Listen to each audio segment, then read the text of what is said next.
Hi everyone, welcome to Dr. Deepa's Learning Launch. This is Dr. Deepa and today we will be discussing cold agglutinin disease. It is a type of autoimmune hemolytic anemia and the details are in the next slides. Stay tuned for more knowledge. So the suspicion of cold agglutinin disease should come to you when you see the vacutainer looking grainy at a relatively cold lab temperature, because any temperature below 37 degrees or the body temperature, you will find these microclots inside the vacutainer. And the same thing when it is run without an incubation will give you a hematocrit value which is low, a hemoglobin which is more or less roughly the same. MCV values will look higher because of these agglutinins. MCHC will be high and the RBC count will appear low. So this is the CBC appearance of a cold agglutinin disease. So when you put a sample and make a smear out of it, what you see are these agglutinin. So this is different from the rouleau formation that you see in multiple myeloma cases. This is like clumped together RBCs, which you see in cold agglutinin disease at a temperature below 37 degrees. At the heart of the cold agglutinin disease is a specific antibody, a clinically specific type of antibody, that is IgM antibody, which binds at a colder temperature. So the significant antibody is called the cold agglutinin. The pathophysiology is fascinating and is directly linked to the temperature. The IgM antibody is most effective at the colder temperature when the blood circulates in the colder parts of the body, especially in the peripheries, which is the fingers and the toes, which are more exposed to lower temperature. The IgM body binds to the antigens on the RBC surface, specifically the I antigen present on the RBC surface, which is present almost in everybody, but the binding activates a classical complement pathway. As the RBCs return to a warmer temperature, the IgM antibody detaches and leaves behind the specific C3. This C3 coated RBC is then triggered for destruction primarily in the liver, leading to hemolysis. The cold agglutinin disease can be primary, meaning there is no unknown cause or it is de novo, whereas it is can also be a complication to some other diseases. So the some other infections which are the secondary causes of cold agglutinin disease include mycoplasma, EBV, and lymphoproliferative disorders such as certain types of lymphomas and chronic leukemias. So this is the etiology and pathogenesis of cold agglutinin disease. We'll look at it in more detail in the next image. On the surface of the erythrocytes that is agglutinated by the IgM antibody, which is the cold agglutinin, the antigen antibody complexes bind to a protein complex called C1.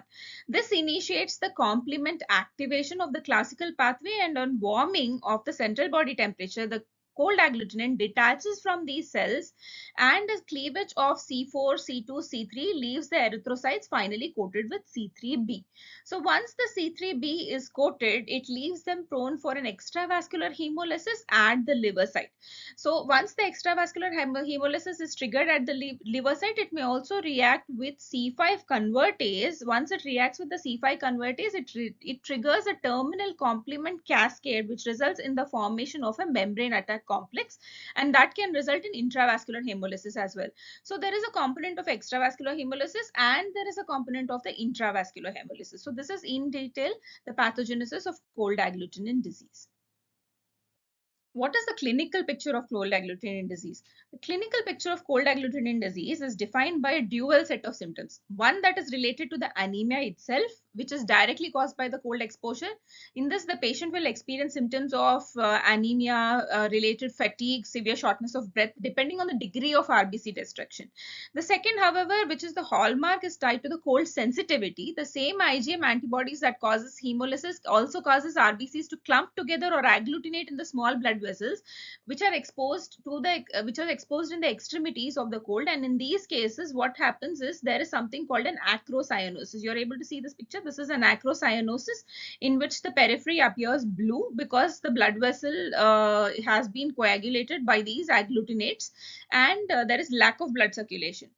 Agglutination can lead to acrocyanosis, which is a painful bluish discolored livid, or it can also result in livido reticularis, a mottled lace-like pattern of the skin. And in cases of severe hemolysis, the rapid breakdown of RBCs can release enough hemoglobin to cause a dark urine, which is known as hemoglobinuria, or it can also present with hemolysis-related jaundice. While cold agglutinin disease is generally manageable, the severe acute hemolytic event is still considered life-threatening and needs to be looked for carefully, especially when these patients are exposed to sudden extreme cold conditions, especially in cold countries. The laboratory diagnosis of cold agglutinin disease has a very distinct fingerprint. A direct antiglobulin test is the centerpiece of the diagnosis. Unlike warm autoimmune hemolytic anemia, which is IgG mediated, cold agglutinin disease is primarily complement mediated. This means that the direct antiglobulin test will be positive for C3 but negative for IgG. So this is a key finding towards the process that you are considering cold agglutinin disease. We also measure the cold agglutinin titer to determine if the titers are very high, especially the one that is reactive at a warmer temperature is a strong indicator of a clinically significant disease. From transfusion medicine perspective, this disease presents as a major challenge. The cold agglutinins can interfere with the routine blood type and cross-matching results. So it may, in any time that the cold agglutinin is there, it can just appear as an AB positive when you're checking the blood group, because the clumping is because of cold and not because of the blood group antigens and antibody reaction. So we use specific laboratory techniques such as pre-warming the blood sample and treating it with DTT to destroy the IgM antibodies and to ensure that we can find any other antibodies that might have been the cause for the safe transfusion. So whenever there is a patient who is having a cold agglutinin disease or the history of cold agglutinin disease, you need to put them through pre-warming of the samples. Even have whatever is your containers in which you're doing. For example, if you're doing forward reverse grouping in test tubes, then you have to put these inside. The entire process has to be done in the incubator only. You cannot even have your equipment exposed to cold, or you would rather use the dithiothrelatol. This will destroy the IgM antibodies, and once this is done, you would get the correct blood grouping. So these are the tips that have to be done for safe transfusion practice in cold agglutinin disease. Next, moving on to the management. Cold agglutinin disease management is unique and it differs from other autoimmune hemolytic anemias. The most straightforward and essential treatment is simple: cold avoidance. Patients must be educated the importance of staying warm even in cold conditions. In the sense, they should be fully covered and staying away as far as possible in cold conditions. They should not drive alone, and they should be educated with the importance of staying warm and preventing RBC agglutination and hemolysis. The secondary cold agglutinin disease, which an underlying cause must be addressed. It's an infection related anemia that is usually self-limiting once the infection is treated. For chronic cold agglutinin disease, which is often seen in cases of malignancies, the target treatment to the malignant B cell clone with therapies like rituximab is often the most effective strategy, which also reduces the cold agglutination. If the patient requires an RBC transfusion in view of severe anemia, it is critical to use a blood warmer to prevent the patient's cold agglutinins from damaging and destroying the donor red cells also.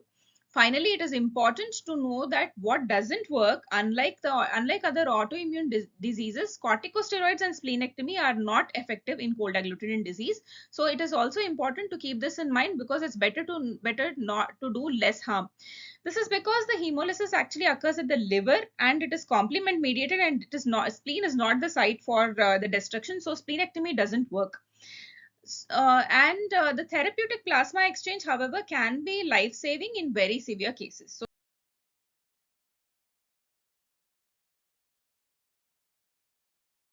So thank you all for your attention and enthusiasm. I am Dr. Deepa signing off today. Stay tuned to Dr. Deepa's Learning Launch for more such videos, and let's keep learning.